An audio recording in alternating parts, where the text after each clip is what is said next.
What's up, guys? It's Magic Mike Wendorf, and you're watching the Three Count Podcast.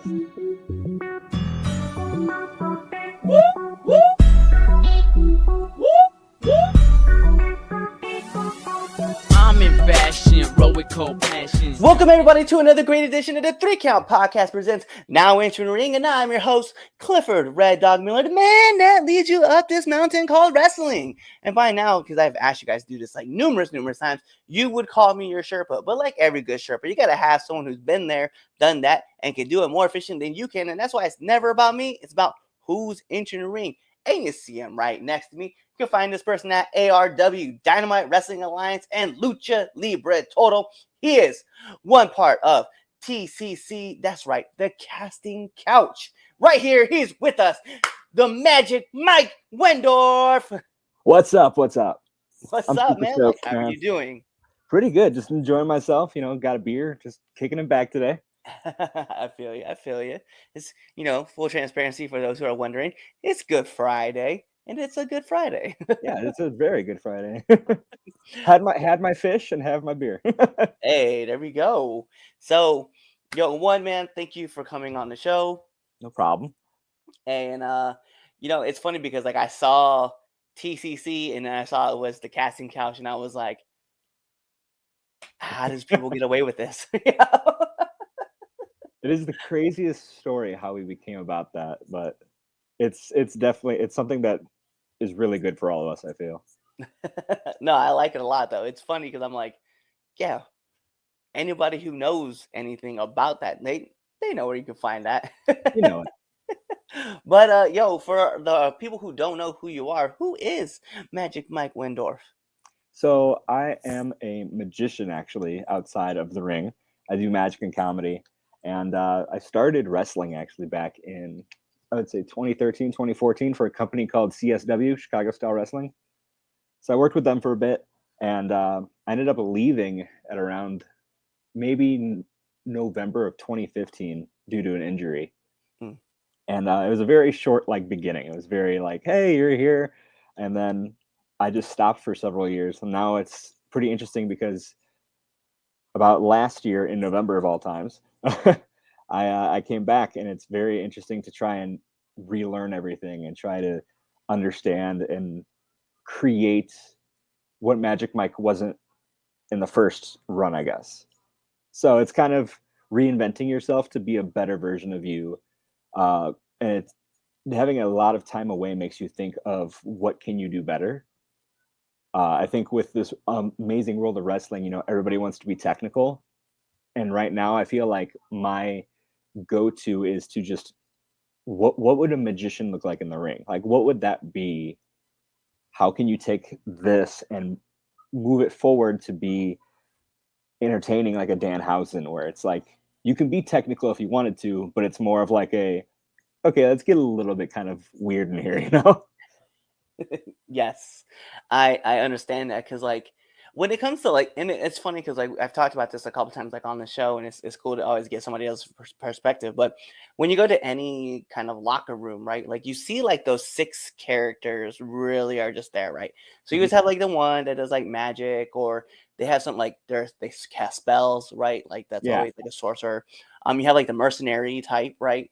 And then you have like the underdog, and then like the big baddie, and then you'll have like what's another one I was thinking of?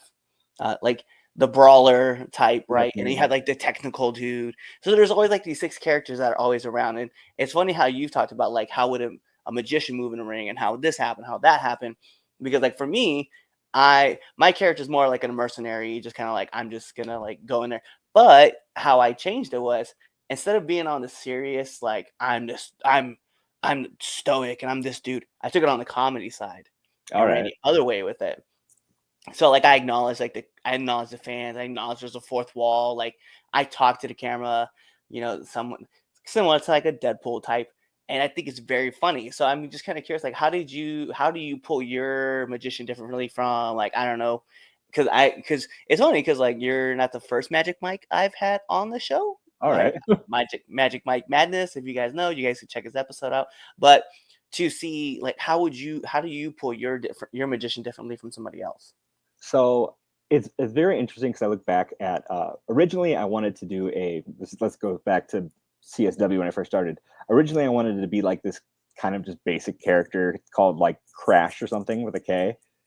And everybody's like, okay, well, what are you trying to portray in there? And I was like, well, I just want to kind of like be this rocker vibe. And he's like, dude, everybody wants to be the rocker vibe. Don't do it. So I was like, all right, cool. And he's like, well, you do the magic stuff. And I think there's we didn't actually have a name for me until the first show. We did the first show and everybody goes, so what's your name? And I was like, I don't have a name yet. They're like, dude, go ahead as Magic Mike. All right, cool. So we did it for one show. The crowd popped and we were like, this is sticking. Now it's come to the point where, I've been doing magic since I was in the first grade. So the magic aspect is very strong for me. So it's an idea of how can I take performance in that level? Because, like, for instance, magicians are very weird. Like, obviously, we don't like people behind us. Yet when you're in a ring, you're surrounded. So it's like, how do you create magic in a ring? Because I don't want to be to the gimmicky aspect where, like, I've seen people do the spell stuff. I don't want it too gimmicky of that. I want it to where even the wrestler across from me kind of has like this genuine reaction to me. Like if I was to do some kind of magic, they'd still be like, rather than just like, hey, you're in on it, or like have the crowd like, hey, let's do something with the front row, to where they're like completely like captivated from that moment. So even then, when the match is over, they're like, he did magic, he did this in the ring, and they just don't know. Like, there's so much that they don't know what to talk about. So, but it's something that's memorable as well too. Okay, I like it. I like it. I like it. And it goes back to like wrestling just being like about moments too. Like you want if the crowd, because I know like there's some people who still don't even know like my name as like as my character, which I don't know if you guys can see, it's right there. But I had one kid come up to me. He's like, "Dad, can we go talk to the guy that's like pew pew pew pew?" Because as much fun as wrestling is, I have a spot where like I do like a gun spot, and like depending on where I'm at, like it's either I will shoot the person in the shoulders or I will just punch them in the shoulders. But it gives the gun effect. And like this one kid didn't even know who I was. And so he was just like, yeah, the guy that does like the pew pew sounds.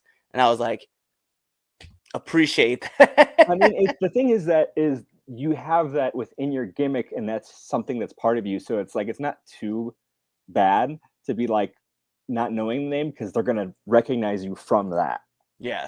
Which is like, I feel like that's what the kind of people miss, is they miss, either they get the name right and everybody's like pop over that, or it's something they specifically do in the ring that just is like iconic. Like, every time you go to a wrestling show, I guarantee you there's somebody always doing the Shawn Michaels flex. Or like even like if you play Batista's music, everybody's gonna do the machine gun thing. So it's like, those little things. Yeah, very true, very true. Yo, man, so I'm just kind of curious, like, how did you get into the sport? Wrestling as a whole. Yeah.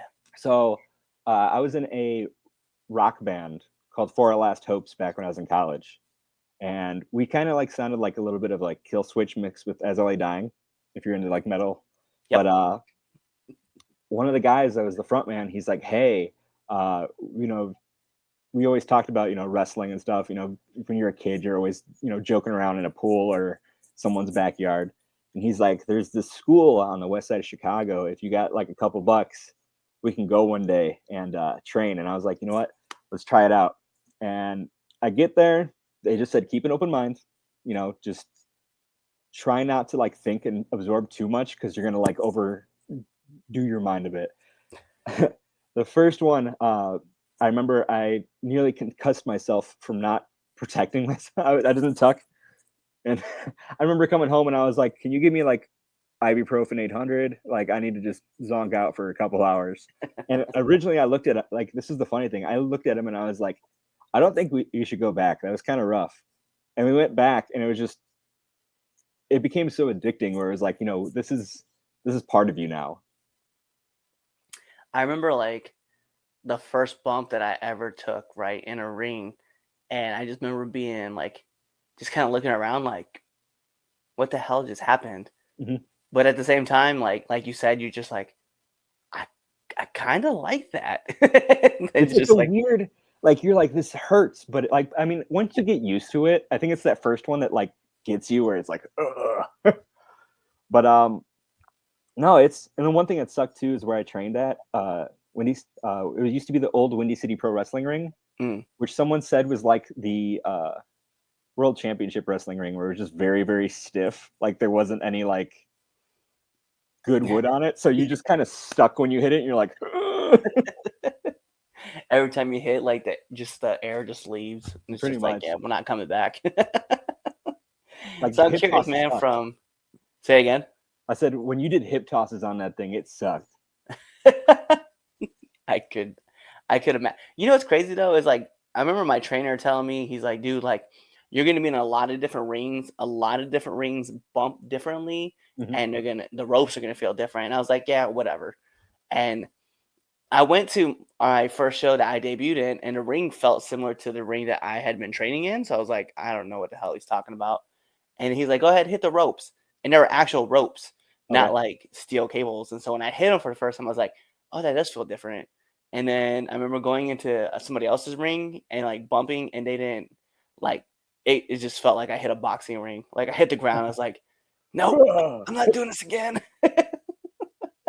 It's like, this is what he meant. This is what he meant. So I'm kind of curious though, like, what's been the worst bump that you've taken? It was honestly my first match. Um, it was one. So we were in a tag match, and the finish was uh, my partner gets thrown out, and I just completely get pummeled, and they pick me up for a powerbomb RKO, which is funny when you're like new in wrestling because you don't have the smarts to go, yeah, we're not doing that. You're just kind of like, sure, well, let's do whatever. So I get up for the power bomb, and they go when as I'm coming down, they do the RKO. The guy grabs my forehead, pulls back, falls kind of away from me, so now my head's just kind of tucked back, so his biceps not protecting me, and I Mhm. just took like a 10-foot like drop to the back of my head. Oh no. And you saw like everybody behind the curtain go, oh. And I remember my tag partner comes in there. He's like, "Are you okay?" And I'm like, "You need to help me back there because I'm spinning. I'm seeing Tweety Bird over here." Bet. All right. So then going from like your worst bump, let's talk about what's the hard who's either hit. You don't have to give names. I guess we'll just like what's the Okay. hardest you've been hit? The hardest I've been hit. I think it might have been. Wow, when was it? It's weird because there's like the training stuff where there's times where I've not paid attention during training and you've just been completely like jaw jacked and you're like just duh looking at people. And then there's I think in a match, I think it wasn't a Samoan drop, but it was pretty much something to the effect of it. I didn't breathe out. Mm. It's the one where you're in a Samoan like you have in a fireman's carry and they roll forward onto you.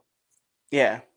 And I didn't I didn't like breathe out during it. So it was just like straight like getting jacked in the gut by like a 300-pound dude. Which Yeah. doesn't like it's always this. That's the thing I've always like realized in wrestling. It's never like the moves that look like it's always the dumbest little stuff that gets you. It's never like, oh hey, like this big move is gonna hurt. The big stuff looks nice. It's always the little thing where it's like a little, and you're like, oh. Yes. I can totally relate to that. So listen, man, like I know like some people get they go do their post shows and they have their match, right? Yeah, but you always get like that thing that you always need. So I'm kind of curious, man, what's your post match snack or post match meal? Post match meal. So this is funny. I always tell people this. So the day of shows, I usually never eat. It's always something very light. Like I'll be like, hey, I'm gonna eat like a quarter of a Jimmy John sandwich, and then I'll save like the rest for after the match. But every time I get off the ring and I go backstage, it's got to be a blue Gatorade. And depending on what venue we're at, it's gonna either be if we're doing the lucha shows because we're in Berwyn and there's like a lot of taco spots over there. We'll get tacos, or we'll get like some basic like burger of some sort. So whatever the venue usually has, I'm just kind of like, yeah, let's go for it. But I always grab myself a blue Gatorade for always after. That you know what? I might have to implement that myself. Cause you know me personally, like pregame, like I always have like gummy bears like around because they always like make me feel like amazing like before, and it helps control my anxiety too. Okay, But then post match, I'm kind of like whatever I can get my hands on, like that's gonna be a right? thing. But I think I gotta implement like that one thing. Like maybe I'm gonna start bringing in like that glacier ice Gatorade. I like that idea, and I'm really gonna try to implement that going forward. Because I'm like, usually like everybody sits there and after a match, like, let's grab a beer, let's grab something basic, and I'm like, I just when I get back there, I'm cracking open my backpack. There's a blue Gatorade right there. It's gonna be gone in like 2 seconds, but yeah. All right, man. So I guess going from the post-match snack, man, I'm just kind of very curious. Like, what's been one of the hardest lessons you've had to learn since you've been in the business? I don't think it's like a hard lesson. It's just one of those moments of realization. And I think I kind of said it in the beginning was you don't have to be crazy technical. I feel like when you're training, you're learning the ins and outs of the business. You're learning how to move in there and to make everything look very fluid and look nice, and snug. And I feel the issue is people don't understand that the audience isn't going to care about those little things sometimes. You don't have to go over the top with chains and over the top with certain things. You can just get over very nicely as long as you tell the story the correct way and you get the crowd behind you. They're going to remember that more than anything. And I I feel like like that. that's the main. I feel like there's so many people, like especially like a bunch of new guys. They're like, I want to do a flip. I want to do this, and it's like, really, in all honesty, like 2 weeks from now, is anybody going to remember that flip? Or are they going to remember who you were and how you won? And did you win? Like, were you super heel about it? Like, did you lose? Like, win by putting your foot on the rope? That's the kind of thing they're going to remember. It's not going to be the whole like, oh, I did a 450 splash, and like that would get forgotten. I like that though, because it's something else that my trainer has also told me. Like he had to break it down to me because one day, because like I'm being former military, like I have a whole bunch of like I want to make sure everything looks good and is in order and stuff. And I got upset, and he was like, dude, he's like, it's not if you mess up, it's when you mess up.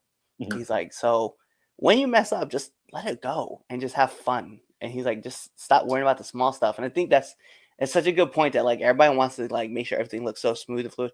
It it's supposed to resemble a fight, and sometimes fights aren't pretty. Like Yeah, it just gets broken down for no reason. So just and like just go with it. that's another thing about the lessons too is that I think I heard Al Snow mention this a lot too. People forget there's an audience. Take a moment, if you're sitting there, you're working somebody, to just look at them and just soak that moment in because everybody's going through motions.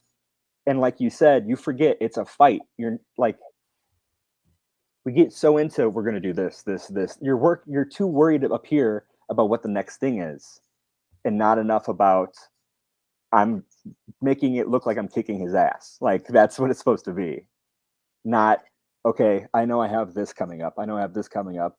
That's what the whole walking and talking is. And I feel like too many people just want to get when you're backstage, too many people are like, I want to do this at this second, this at this second.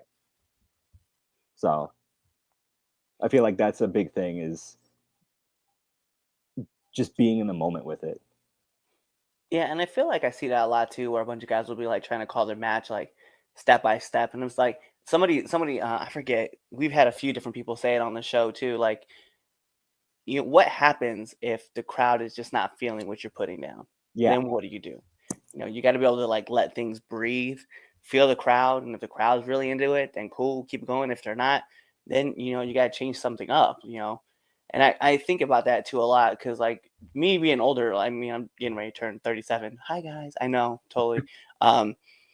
But it's like I have to do it myself. Like I just let myself remember, like, hey, if the crowd is not really popping for this one thing, then we got to move. We got to change it to something else so the crowd starts to react and get back into the match, because you don't want to bore them with like a bunch of stuff. And you already kind of said it. Like the crowd really doesn't like. They're gonna remember like the beginning part, Mhm. and they're gonna remember the ending. Everything that kind of happened in the middle, they might remember, right? You might make a cool GIF out of it or something, but for the most part, the crowd's gonna remember either the beginning or the end, and you want to establish that and then have that be like the like you want the ending to be the button, and they won't be like they go home to like, oh yeah, remember last time, last time Red Dog was here, he got low blowed and he got power bombed, and then the guy pulled his tights and got to win. Like that's the kind of stuff you want. You don't care. They don't listen. I stopped like I'm gonna get a lot of heat for this.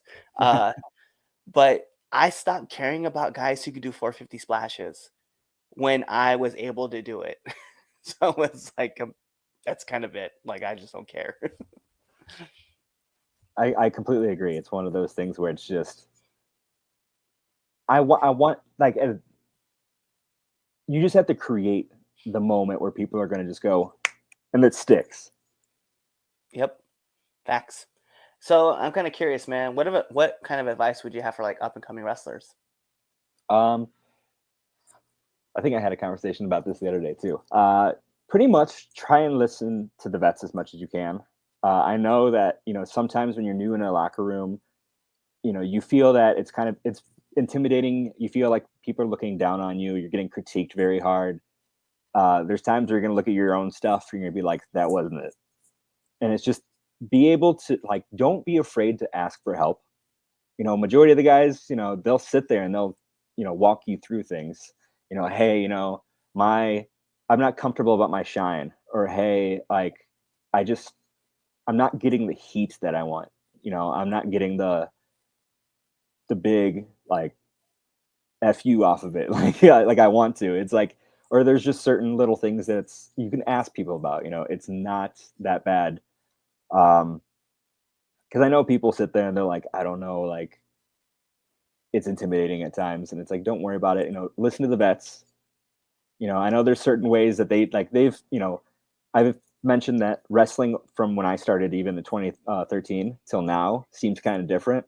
I feel like currently there's this new style wrestler that's like, when I was working, I remember it was, you get there early, you set up the ring, you get in there, you kind of work on what do you want to do for the day. You go backstage, get dressed, do your match, then you wait around, tear down the ring, and that's it. Now it's kind of like these guys show up, they do their stuff, and they leave, and it's like, well, I wasn't shown that way. So I mean, but that's one of those things where you kind of earn the respect that way too. But definitely listen to the vets as much as you can, and never be afraid to ask questions, I'd say. Yeah, I like that a lot. I think the one, and then there's a kind of a I've been kind of like on both sides of this coin, right? Like I understand like staying and helping, and whenever I can do that, I definitely do want to Yeah, stay in whenever different you areas. can. Yeah. Yeah, but like so recently, right? And I was on a 4-hour trip from Baltimore to our destination, right? And we go there, we're in our match, we have fun, we do our thing, right? And I'm a passenger in this car. And I was kind of in two ways, right? One, I kind of wanted to stay and finish watching the show, but I also knew that meant I was going to be getting home at 3 in the morning. Mhm. And then two, I was like, I could leave with my friends right now and go home and be home at like 1 a.m., get some sleep and get up and be okay for like training in the morning. It's Mhm. kind of in a double edge. And I was like, you know what? I'm just going to go ahead and just take off now. So went around, met with some of the went and said goodbye to the promoters and stuff like that, left my envelope and then, bounced. And I couldn't help but on the whole drive back, I was like, I feel really bad. But I also knew it was a 4-hour drive and I didn't want to be driving at like 11 o'clock at night. The one thing that I'm very big about too, and this is just me, and I know a lot of people kind of think the same way too, is the way how you handle it was great, because you went to the promoter and you said, hey, like you talked to the promoter, and it's one of those very understanding, hey, we got to drive ahead of us. There's like people that just kind of like, where's my envelope? I'm out. And it's like, don't do that. Like, at least if you're like if you're backstage, hey, what's up? I got a dip. This is happening today.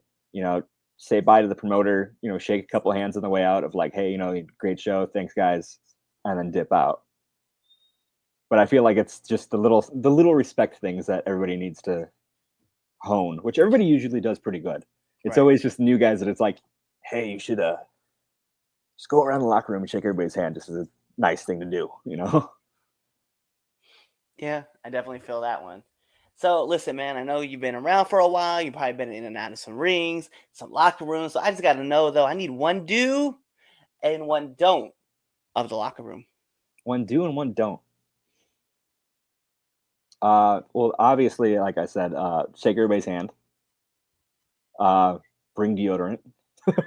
Yes. Because there's times where you're in there and you're like, come on, who's the asshole that who's the asshole that didn't shower on the way here, man?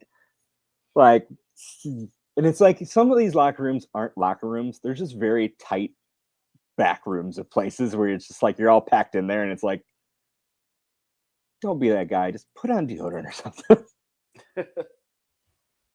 But I don't. Let's see. I mean, there's a lot of stuff you shouldn't do. Don't. Okay, so, okay,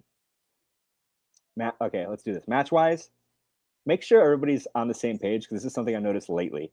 Make sure everybody's on the same page. You try and make sure that the moves that you're doing in your match aren't moves that somebody else is doing later on in the show. So if there's somebody that's like upper on the card, make sure, hey, you're not doing this finish or you're not doing this specific move, right? Because the worst thing ever is to watch a move done in like match 2 and then at the end of the show see the same thing and it's like, okay, or having it done every other match.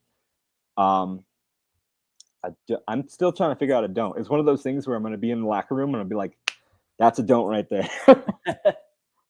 But I would just pretty much say like, don't talk over everybody. Always try and listen as much as you can. Even like right now, there's people that are like, I don't consider myself a vet. I don't consider myself anything like that. Even though I've been in the business for on and off since like 2013, I still kind of have this always absorb everything.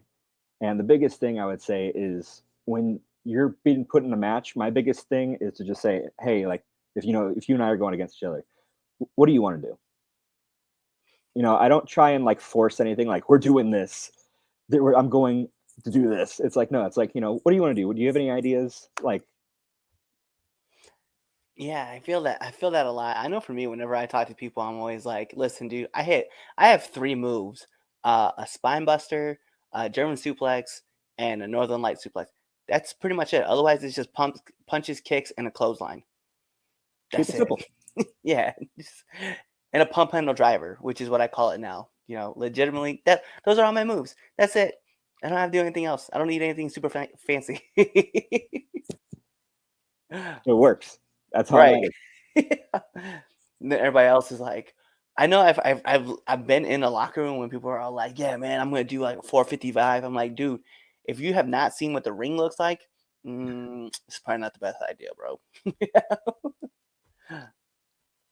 Yo, all right. So those are all my heavy hitting questions.